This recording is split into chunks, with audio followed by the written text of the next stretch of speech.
Ito na nga po mga kaindilanda, ayan, at ako po'y bumaba ng tricycle at kinuha ko na po ang aking gamit kasi nga po andyan yung bus at ang kapatid ko po na bunso ay hinatid niya po ako, di ba, love na love niya ako, di ba, I miss you, my bunso, ayan, love na love ko po yung bunso ko na yan, kahit po kami yan ay minsan away bati, pero love na love ko yan, at ito nga po pala ang pinsan ko sa atelier, naku po, busy po siya sa pag chat-chat, o di ba, tinalikuran niya ako, di ko alam kung ano problema ng babae niya. Ay, ano ba yan? At syempre mga kaindilanda, iyan yung bus namin sasakyan, o di ba? At nagwe-waiting lang po kami ng iba pang mga pasahero. Alam nyo mga kaindilanda, napakasarap po dito bumiyahe, pumunta sa Bicol. Ayan po ang kanyang paligid, o di ba? Ang saya-saya. Ayan, at dumarating na nga po ang ibang mga pasahero. Ayan. Syempre, habang nag-aantay kami ng mga pasahero, ako naman po ay vlog ng vlog dito, vlog ng vlog doon. O, diba mga kaindilanda? Siyempre mga kaindilanda, supportahan nyo naman ang aking Landas vlog. O, diba? Nag-promote pa! O, diba? Ayan, parang kukunin ng Lord. Yun ako po, ang liwanag. Ayan. Siyempre mga kaindilanda, namimiss ko tong Bicol na to. At mamimiss ko po ang aking mga kamag-anak, kapatid, lalo ng bunso ko na yan, o diba, love na love ko yan. Ito nga po pala yung Superline na aming sasakyan. Siyempre po, andito na po kami sa Cubao. Wow! Ay, wala pa pala kami sa Cubao. Ayan, na-excite po ko. Andito pa lang po kami sa Bicol. Ayan. At siyempre, yung aking pinsan na yun, nauna na po siya, taga-antay po siya na ako'y sumakay. Pero mga kandilanda, siyempre, yung aking mga yung aking nag-iisang kapatid na andyan, hintay po ang kanyang jowa. At yung aking pinsan, excited po. Ayan nga po siya, umakyat na po sa taas.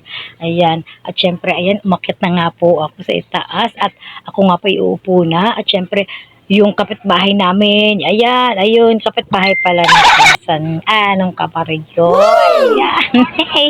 Siya po yung kapatid ng asawa ng pamangkin ko. At syempre, ayan, naupo na nga po si Indelanda. Ayun, ang aking kapatid, kasama ng kanyang hubby. O, diba? Dahil natin niya kami. Ayan, babay-babay na. Aking mahal na kapatid at bayaw. Siguro naman ay sulit ng aking vacation kahit po kulang pa rin ang araw na ang pagpunta, di ba mga kapatid ko? Ayan, kapatid at bayaw. Ayan, usap sila. Ayan, di ba? Nagbabay-babay pa ako. At ito na nga po. At magkatabi na nga po kami ng aking pinsan, si Ate Leia, sa loob ng bus. Di ko alam kung ba't siya malungkot. Ayan, siguro wala siyang pamasay papuntang Pulilan. Pauwi na. At ayan na nga po kami. Maandar na nga po ang aming bus. O, di ba? Mga kaindilanda, sadyan nalulungkot po ako kasi babay Bicol. Ayan, yan po ang aking pagbabakasyon. Mamimiss ko yung Kabikulan. At kami nga po ipabiyahin na papuntang Cubao, o diba? Syempre nalungkot na rin ako kasi nga iwanan ko na yung Bicol. Bye bye Bicol at welcome to Cubao muna bago ang Bulacan. O diba mga kaindilanda? Syempre po ayan. At kami po ay umalis ng hapon sa Bicol. At ito na nga po kami, nakarating po kami ng Manila ay mag-uumaga na. O diba? Kaya syempre ninanamnam ko ang paligid at mga tanawin na aming tinatahak na landasin. Saan ka pa? O diba?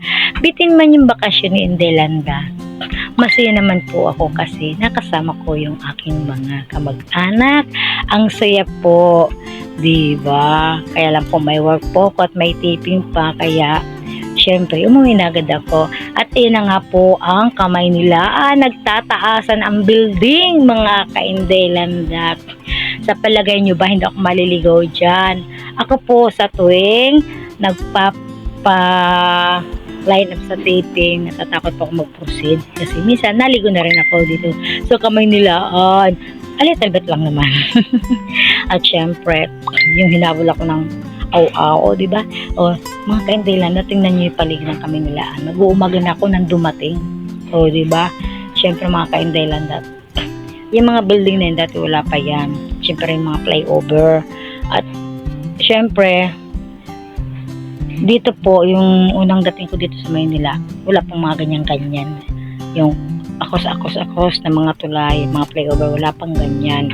Kaya tatawid ka talaga sa kalsada. O, di ba kaya nga may mga nakalagay na mga sulat sa kalsada. Ito na nga po si Inday Landa. Kaya nga po talagang nalungkot kasi andito na po kami sa Cubao at ito na nga po yung aming sasakyan. Pero yung aking pinsan, sa totoo lang po, ay naunang umakyat at siya mauuna nang umuwi kasi iba po ang kanyang uwian. Yan nga po ang kaganapan ko sa aking buhay. Ito nga po si Inday Landa nagsasabing, mahal ko kayo, bye-bye!